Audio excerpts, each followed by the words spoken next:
¿Qué es esto que siento desde que llegué y te vi? Te vi. Nadé mar adentro, magnética, voy por ti. Por ti. Mami, mami, ¿quién eres? Mami, mami, ¿qué quieres? Nunca he sentido nada igual. Esa boca quiero besar. Mami, mami, dice yes.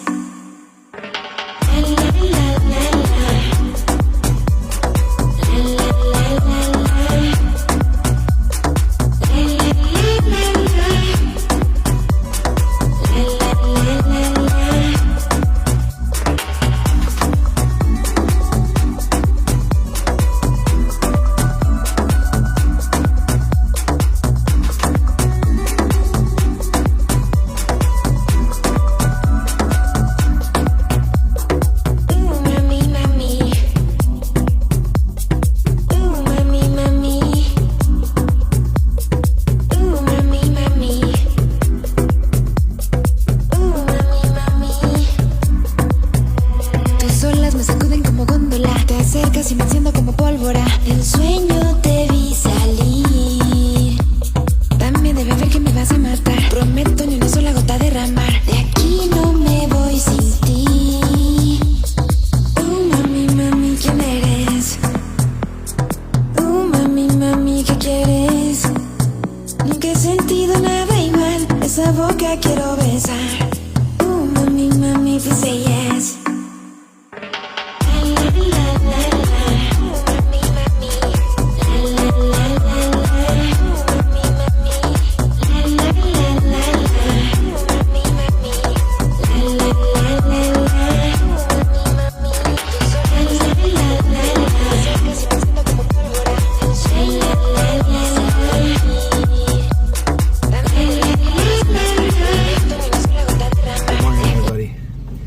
Today's gonna be like a funny story. Everybody knows that my mom used to sell everything. There's a Mary Kay, Jafra, plots to get buried. They sold just about everything, life insurance and everything. Well, there was one day, my mom, she had just barely got in her Granada car.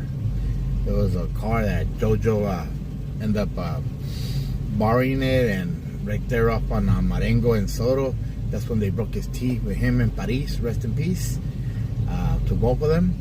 And that's where they got beat up, Bert and Cena. Well, about a week or 2 weeks before that, I was with my mom. She picked me up, or I don't know, I was with my mom, and I was a youngster back then, right? And she told me, hey, let's go to the projects. I'm like, what? Fuck it, let's go, you know? I've never been with my mother to the Rona Garden Projects as a 14-year-old kid, you know?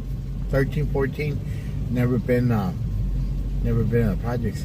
I said, she's gonna show me the ropes and show me who she knows, you know? Like, what's up, you know? Like, don't fuck with me, everybody, you know? So my mom goes and she starts driving towards the projects, and you know, I got all cheated up. I got back then we used to use County Frisco, Van Davis, and you know, we used to use our pantalones Levi's with the pana and white shirt, you know, white mustard shirt, you know, we always represent it. So I go all G'd up, like fucking cologne y toda la chingada cosa, you know. And I'm representing, like I'm going to my jefa for the first time in my entire life. I get to walk in with my mom, and I get to know her side of the story, you know, as an adult, everybody, all right? So the first thing we park right there in the square, and we get off with like 2 Jafra bags, you know. Back then, there was some leather bags that Jafra used to sell. So they'll sell you a whole baggage, and it had cremas, eyeshadows, it had everything. how to cleanse your face and had the special rocks, and it was a bag they used to sell for $100, and if you buy it all independent, you pay like $200. So you'll save a lot of money, and you'll get every single thing that Jafra used to offer you. So she sold 2 of them. So she used to do, she used to do shows. So they'll give her another bag, and you'll call like 5 people, and to try to upsell, you know what I mean? And then you had like a goodie bag that you used to give everybody that went will participate, will get a certain cream, a certain lotion, a 2-for-1, 3-for-1, and so my mom needed me to help her carry the 2 bags. Plus, she had her own bag that she used to operate to get new clients, you know? So, one of the houses that we went was to my homeboy 3030. He's one of the biggest families in the projects. And 3030 opened the door and he goes, "What's up, bud? You know, what you doing here?" I said, "Oh shit, this is your house?" I go, "Yeah." And we came. My mom came in, saludó a la comadre and Doña Elvira and all these people that, all the Sarabias, you know, all the Galindos, all the families, you know. So next thing you know, there was like about 8 or 9 women, you know. And right away, she opened up, she put her table, and she got all the creams, got all the pedicures, manicures. She started doing manicures, pedicures. She started doing all kinds of shit, you know. So everybody growing up that knew me, they used to always call me Jafra Man, you know.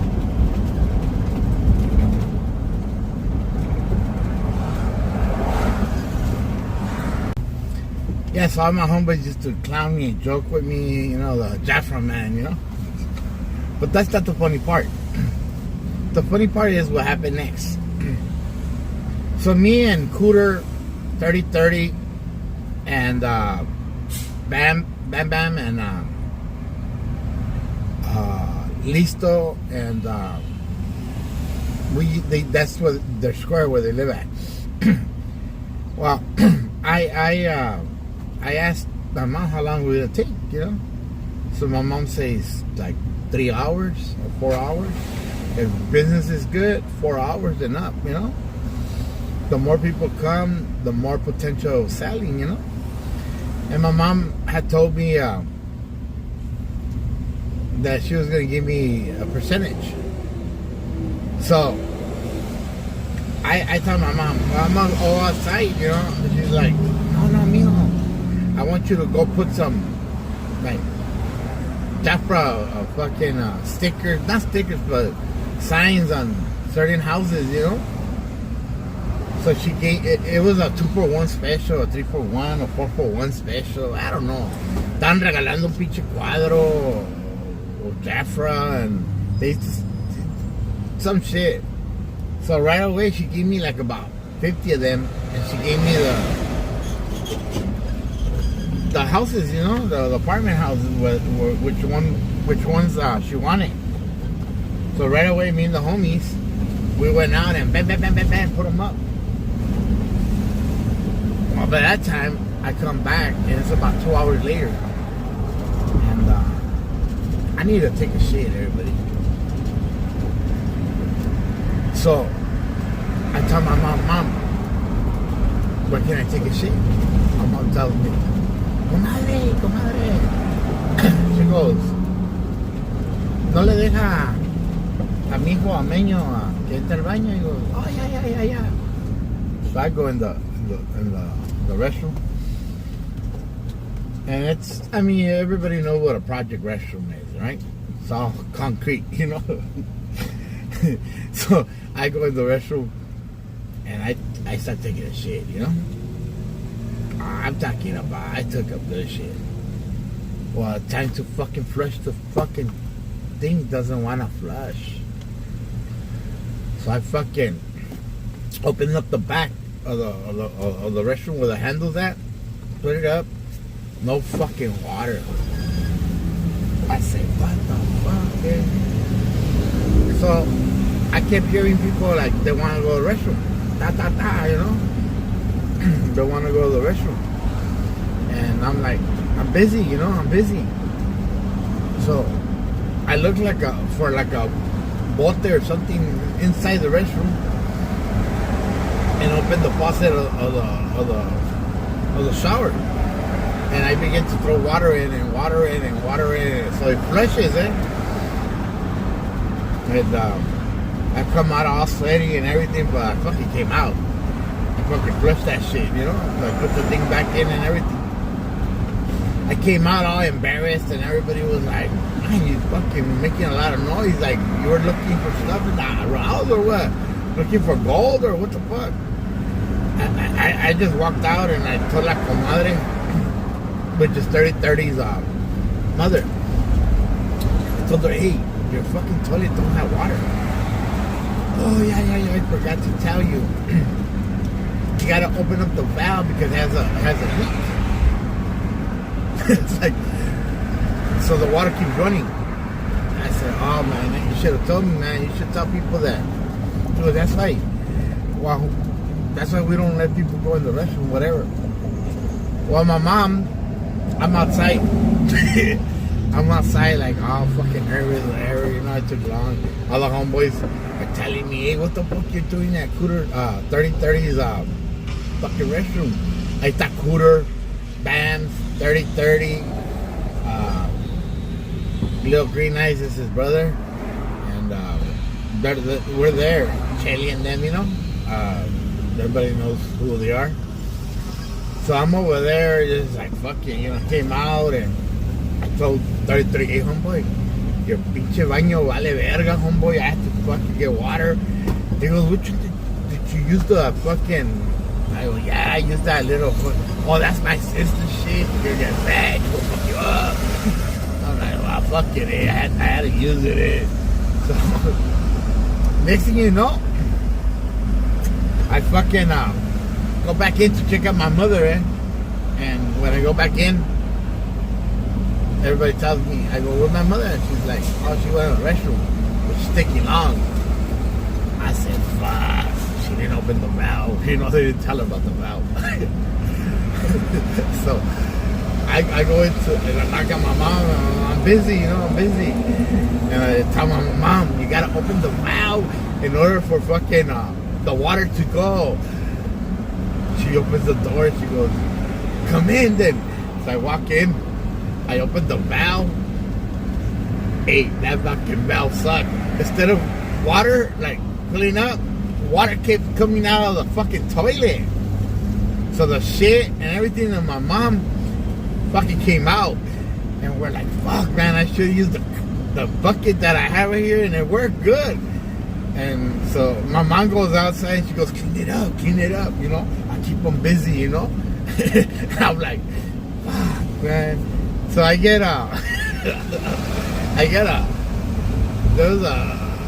habían towels, you know. So I start cleaning up with the towels. I pick up the shit, throw it back in there, you know. Flush it. I close the valve. I use the cup and the little pinche thing, and I fucking flush the toilet. Come back outside and all fucking like nothing happened. Everybody just looking at me, and I'm sweating, and I just want to fucking leave, you know. I go, Mom, I'm gonna be outside. Wow. The funny part is that like 10-20 minutes, my mom said, fucking, I'm close, you know. I already sold enough and everything, and so we're picking up everything, all right. My mom got in the car, I got in the car, and I left. And this is like a Tuesday or Wednesday. Who knows what day it is. The next thing, the school, my homeboy 30 comes to me and tells me, fucking puto, I'm like, what are we just talking about? I'm like, he's gonna tell me about the fucking overlap of the toilet and he's gonna fuck with me, you know? He was fucking puto. You used my sister's towel, man. She fucking cleaned her face with shit. I go, you shit it on her fucking, on her toya? And I told her, nah, fool, nah. That ain't happen, you know? And they told me they're never gonna let me use the restroom again. But hey, everybody, it wasn't me, it was my mom, man. Well, last night I was dreaming of my mom. She took me to go sell Jafra or Mary Kay, whatever it was, you know. And my mom wanted to use the restroom, and I'm like, Mom, no, Mom. Last time you clogged the restroom, my daughter. Don't use it. And she's like, you know, it's like, you gotta forget that.